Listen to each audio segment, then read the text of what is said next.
আসসালামু আলাইকুম বন্ধুরা, আজকে আমি ন্যাশনাল ইউনিভার্সিটির অনার্স দ্বিতীয় বর্ষের ইংরেজি সিলেবাসের কারেকশনের কিছু ইম্পর্টেন্ট রুলস নিয়ে আলোচনা করব। আশা করছি শুরু থেকে শেষ পর্যন্ত দেখবেন। ইনশাল্লাহ পুরো ভিডিওটি দেখার পর আপনার কারেকশন সম্পর্কে কিছু আইডিয়া আসবে। এটা হচ্ছে মূলত কিছু গ্রামার নিয়ে আলোচনা। পরবর্তীতে আমি প্র্যাকটিস নিয়ে আলোচনা করব, অর্থাৎ গ্রামার যখন আমরা কিছু গ্রামার শিখে ফেলবো তারপর আমরা অনেক অনেক বেশি প্র্যাকটিস করতে পারবো গ্রামার, কারণ কিছু গ্রামার জানা থাকলে আমাদের প্র্যাকটিসের সুবিধা হবে। চলুন শুরু করা যাক। রোল নাম্বার 1,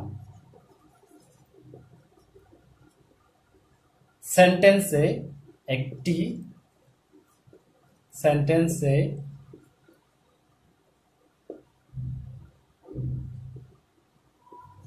দুবার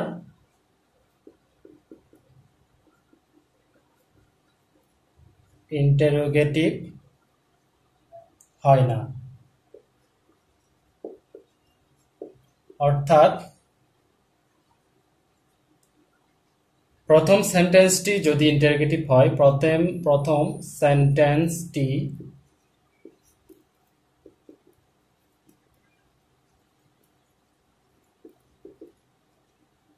ইন্টারোগেটিভ হয় তবে পরেরটি অ্যাসার্টিভ হবে, অর্থাৎ পরেরটি আমরা আর ইন্টারোগেটিভ করতে পারবো না, অ্যাসার্টিভ হবে। তাহলে প্রথম একটা রুলস শিখলাম আমরা কি, একটি সেন্টেন্সে পরপর দুইবার ইন্টারোগেটিভ হবে না। প্রথমটি যদি ইন্টারোগেটিভ হয় তাহলে পরেরটি অ্যাসার্টিভ হবে। এই বিষয়টি আমরা একটা উদাহরণের মাধ্যমে বোঝানো যায়। তাহলে প্রথমে আমি একটি ইনকারেক্ট বাক্য লিখি যে do you know where does he live. যেমন দেখুন, এই সেন্টেন্সটিতে পরপর দুইবার ইন্টারোগেটিভ করা হয়েছে। যেমন এই যে ডু ইউ নো, এটি ইন্টারোগেটিভ, এবং পরবর্তীতে হোয়ার ডাজ হি লিভ, এটাও ইন্টারোগেটিভ। এই কারণে পরপর দুইবার ইন্টারোগেটিভ হওয়ার কারণে এই সেন্টেন্সটি অশুদ্ধ, ইনকারেক্ট। তাহলে এটাকে যদি আমরা কারেক্ট করতে চাই তাহলে আমাদেরকে এটাতে একটা ইন্টারোগেটিভ রেখে পরেরটা অ্যাসার্টিভ করে ফেলতে হবে। তাহলে এটা কি, ডু ইউ নো থাকবে, আমরা হোয়ার ডাজ হি লিভ এটাকে আমরা অ্যাসার্টিভ করে ফেলবো। তাহলে এটাকে অ্যাসার্টিভ করতে গেলে আমরা ডাজটা তুলে দিব। তাহলে কি হবে, do you know where he live. তাহলে এটা আমরা লিখে নিই, do you know where he lives. যেহেতু এটা থার্ড পারসন সিঙ্গুলার নাম্বার, এর জন্য এখানে কি আসবে, লিভস আসবে। এখানে ডাস আসছিল, এর জন্য এখানে লিভের সাথে এস যোগ হয় নাই, ডাসে ইয়েস এখানে যোগ হয়ে গিয়েছিল। তাহলে এই হলো রোল নাম্বার 1। এখন আমরা 2 নাম্বার রোল এ যাব। এটা আমি মুছে দিচ্ছি। ইংরেজি হচ্ছে মূলত প্র্যাকটিসের বিষয়। আমাদের অনেক বেশি বেশি প্র্যাকটিস করতে হবে, কিন্তু প্র্যাকটিস শুরু করার আগে আমাদের অন্তত কিছু রুলস জানা লাগবে। এই জন্য আমি প্রথমে কিছু রুলস নিয়ে আলোচনা করছি। তাহলে 2 নাম্বার রুল হচ্ছে, একটি সেন্টেন্সে দুইবার নেগেটিভ হয় না। একটি সেন্টেন্সে দুইবার নেগেটিভ হয় না,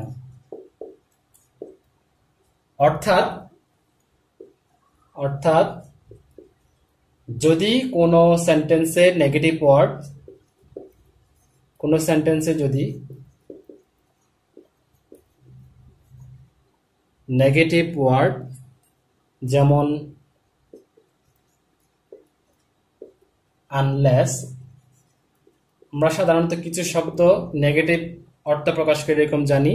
এরকম শব্দগুলো হচ্ছে আনলেস, আনটিল, till, এরকম আরো অসংখ্য শব্দ আছে যেগুলো নেগেটিভ অর্থ প্রকাশ করে। এরকম নেগেটিভ অর্থ প্রকাশ করে এরকম শব্দ যদি সেন্টেন্সে চলে আসে, তাহলে এগুলোর পর, ইত্যাদির পর আর নট বসানো যাবে না, নট হয় না। অর্থাৎ নেগেটিভ শব্দ আসাতে বাক্যটি অলরেডি নেগেটিভ হয়ে গিয়েছে, এজন্য আমরা আবার নেগেটিভ শব্দ নট যোগ করব না। একটা উদাহরণের মাধ্যমে বোঝানো যাক। প্রথমে আমি একটি অশুদ্ধ বাক্য লিখছি, ইনকারেক্ট লিখছি, যে ওয়েট হেয়ার, ওয়েট হেয়ার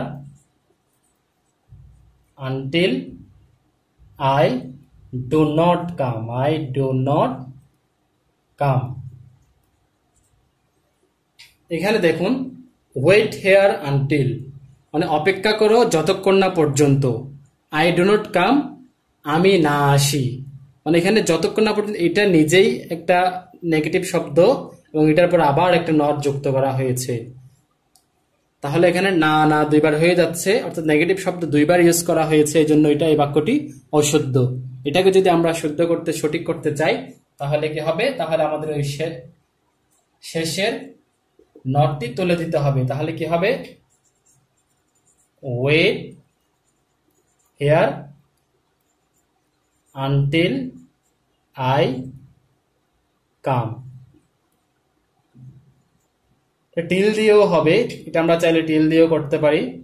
এই যে এরকম, যে wait here till I do not come, wait here till I come. তাহলে প্রথমটা অশুদ্ধ ছিল বাক্য, পরেরটি আমরা সঠিক করে নিলাম, শুদ্ধ করে নিলাম। ঠিক আছে, এটা হচ্ছে রুল নাম্বার 2। তাহলে এখন আমরা 3 নাম্বার রুলসে যাই। এটা মুছে দিচ্ছি, একটু ধৈর্য সহকারে দেখবেন। আশা করছি রুলগুলো ভালোভাবে দেখে নিয়ে প্র্যাকটিসে আমরা যখন চলে যাব, তখন আমরা আশা করছি মোটামুটি কারেকশন পারবো। এবং এই রুলসগুলো যদি কিছু মানে পরপর কয়েকবার যদি প্র্যাকটিস করা হয়, তাহলে আমাদের কারেকশন সম্পর্কে একটা বিরাট আইডিয়া মাথায় চলে আসবে এবং ইনশাল্লাহ আমাদের আর কারেকশন ভুল হবে না। সেন্টেন্সের কোনটা ভুল কোনটা সঠিক এটা আমরা ধরে নিতে পারবো। তাহলে রুল নাম্বার 3,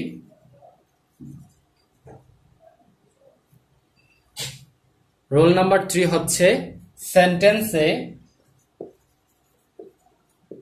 সেন্টেন্সে যদি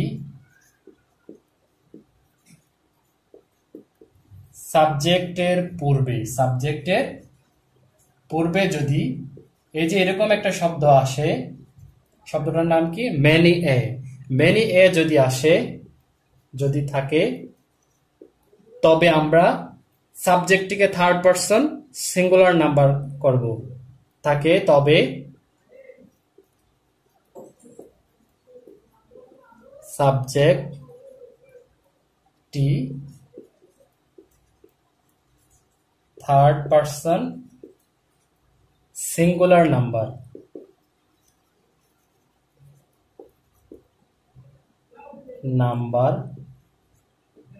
হয়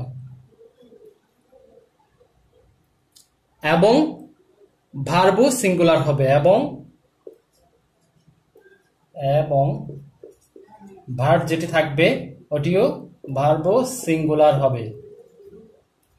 অর্থাৎ সাবজেক্ট যদি সিঙ্গুলার হয়, তাহলে ভার্বও তো সিঙ্গুলার হতে হবে নাকি? তাহলে ভার্বও সিঙ্গুলার হবে। তাহলে কি লিখলাম আমরা একটা আরেকবার পড়ে দেখি। সেন্টেন্সে যদি সাবজেক্টের পূর্বে এই যে মেনি এ, এই শব্দটি যদি আসে, মেনি এ থাকে, তবে সাবজেক্টটি থার্ড পারসন সিঙ্গুলার নাম্বার হয় এবং ভার্বও সিঙ্গুলার হবে।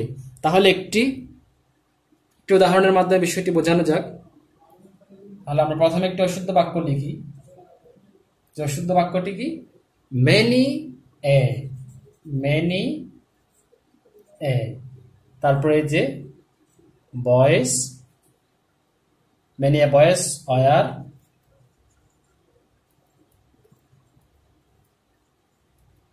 প্রেজেন্ট ইন দ্য মিটিং বলা যায়, ক্লাস বলা যায়, ওয়ার প্রেজেন্ট ইন দ্য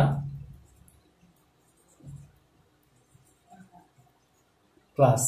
তাহলে এখানে দেখুন আমাদের সূত্রে কি বলছে, আমাদের নিয়মে বলছে যে সাবজেক্টের প্রথমে যদি মেনি এ আসে, তাহলে আমরা এখানে দেখতে পাচ্ছি মেনি এ আসছে, তাহলে মেনি এ যদি আসে তাহলে আমাদের নিয়মে আছে সাবজেক্টটি থার্ড পারসন সিঙ্গুলার নাম্বার হতে হবে। কিন্তু এখানে দেখা যায় যে এখানে সাবজেক্ট বয়েস, এটা কিন্তু থার্ড পারসন সিঙ্গুলার নাম্বার না, এখানে বয়েস বলতে এখানে প্লুরাল হয়ে গিয়েছে। তাহলে এটা আমরা যদি আমরা শুদ্ধ করতে চাই বাক্যটি, তাহলে আমাদেরকে বয়েসটাকে সিঙ্গুলার করে ফেলতে হবে। তাহলে আমরা এটা যদি আমরা সিঙ্গুলার করে নেই তাহলে হবে কি মেনি এ বয়, কি হবে মেনি এ বয়। তাহলে এটা আমরা একটু লিখি, শুদ্ধ করে লিখি, তাহলে মেনি এ বয়। এবং দেখুন এখানে বয়েস হওয়াতে ওয়ার হয়েছিল, এটা সিঙ্গুলার হওয়াতে সাবজেক্ট যেহেতু থার্ড পারসন সিঙ্গুলার নাম্বার, তাহলে ভার্বও সিঙ্গুলার হবে। তাহলে boy was present in the class. এই হলো আমাদের 3 নাম্বার নিয়ম, বোঝা গেল। এখন আমরা 4 নাম্বার নিয়মে যাব। একটু মুছে দিচ্ছি আমি,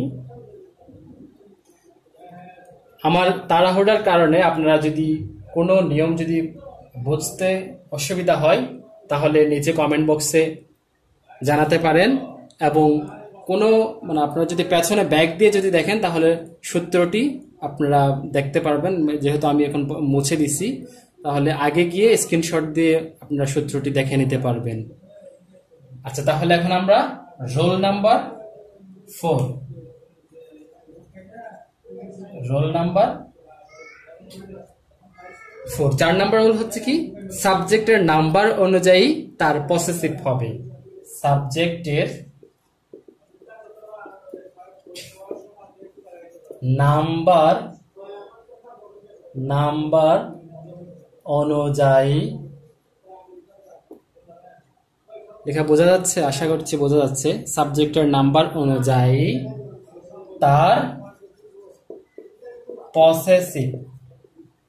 পসেসিভ হবে। সাবজেক্টের নাম্বার অনুযায়ী তার পসেসিভ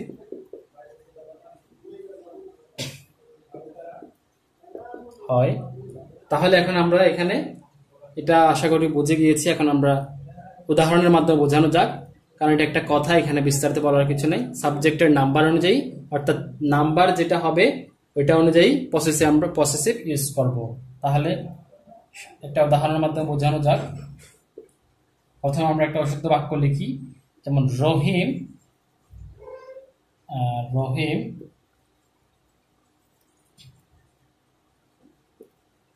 এন্ড করিম, তারপরে কি দিলাম আর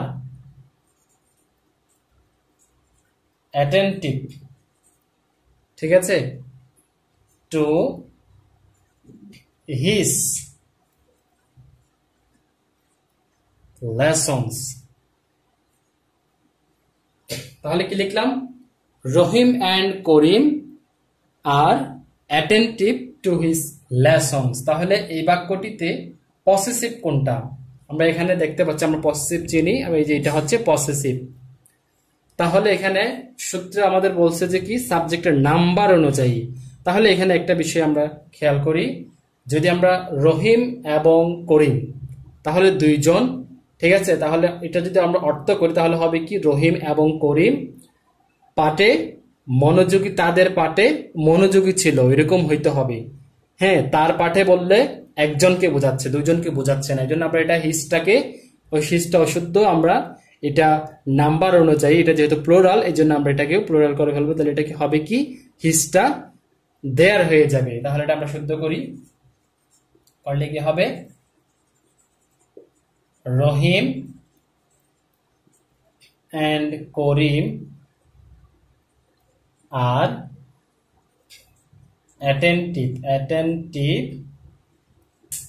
টু হিজটা দেয়ার হয়ে যাবে নাম্বার অনুযায়ী, কি হবে দেয়ার লেসনস। এই হলো আমাদের 4 নাম্বার রুলস। আশা করছি বুঝতে পারছেন আপনারা। তাহলে আমি এখন 5 নাম্বার নিয়মে যাব, এটা আমি মুছে দিচ্ছি। যদি আপনাদের কোনো নিয়ম বুঝতে অসুবিধা হয় তাহলে নিচে কমেন্ট বক্সে জানাতে পারেন, এবং যে মুছে দেওয়ার ফলে যদি কারো মানে বুঝতে অসুবিধা হয় তাহলে ব্যাকে দিয়ে আবার লেখা আবার সূত্রটি আবার দেখতে পারেন। এখন আমি 5 নাম্বার নিয়মে চলে যাচ্ছি। 5 নাম্বার সূত্র, রুল 5। 5 নাম্বার নিয়মটি হচ্ছে হাং ও হ্যাং। জাস্ট এতটুকুই, যে হাং দুটো শব্দ ও হ্যাং।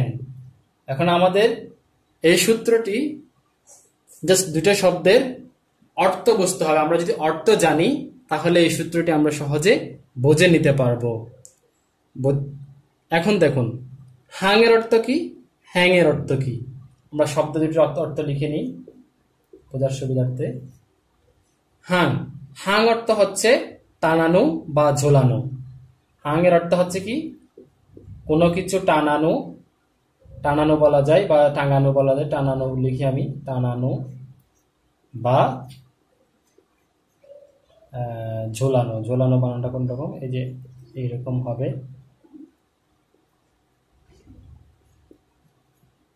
ঝোলানো। তারপর হ্যাং, আরেকটা শব্দ কি, হ্যাং। হ্যাং অর্থ কি, হ্যাং অর্থ হচ্ছে ফাঁসিতে ঝোলানো। এটা শুধু ফাঁসিতে ঝোলানোর ক্ষেত্রে বোঝায়, ফাঁসিতে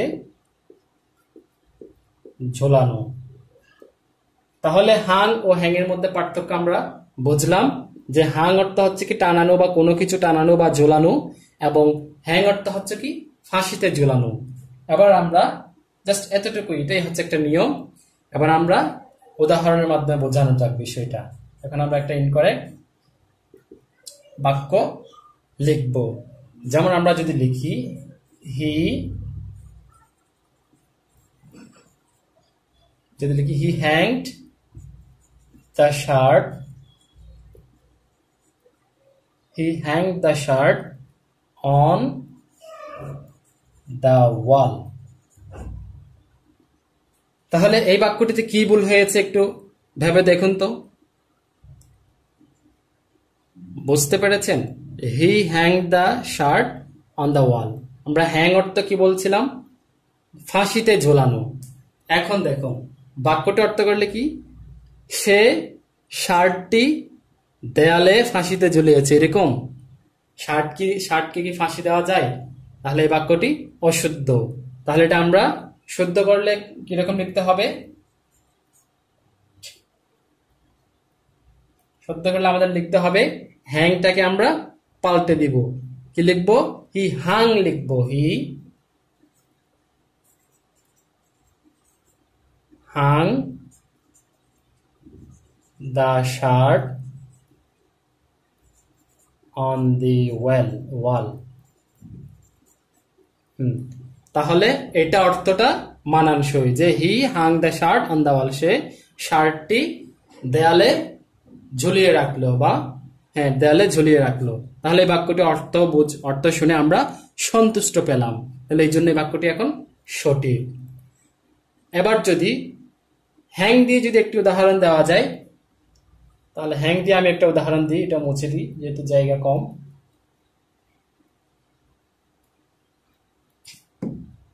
হ্যাং দিয়ে যদি একটা দিই, এটা মুছে গেছে, ঝোলানো হচ্ছে হ্যাং। হ্যাঁ, এবার আমরা একটি ইনকারেক্ট বাক্য লিখবো।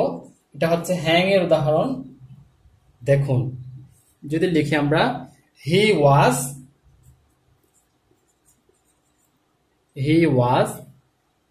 হাং ফর দ্য কিলিং, অর্থাৎ হত্যার দায়ে তাকে ঝোলানো হলো। এখন দেখুন, আমাদের অর্থে যে শব্দের অর্থে আমরা ফাঁসি দেওয়া অর্থে শব্দ বুঝি যে এই যে এটাকে হ্যাং, হ্যাং অর্থ ঝোলানো, ফাঁসিতে ঝোলানো।